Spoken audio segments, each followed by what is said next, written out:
एक बार स्वागत है हमारे चैनल में आपका।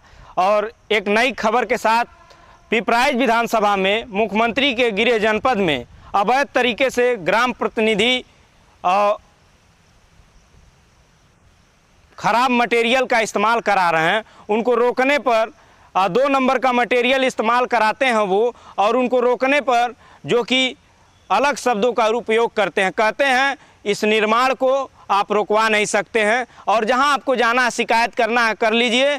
कहीं ना कहीं इसमें एक तरफ हमारे माननीय मुख्यमंत्री जी आदरणीय उन्होंने निर्देश दिया है कि अधिकारीगण उनके 24 घंटे उनको अपने कार्यों पर खड़ा उतरना है, लेकिन उनके ही शहर में अधिकारी कहीं ना कहीं आंखों पे पट्टी बांध के सो रहे हैं। आपको साथ ही में बताते चलें कि प्रधान प्रतिनिधि का किस तरीके से व्यवहार है, जो कि एक जनता के बीच से उठ के आया हुआ है। एक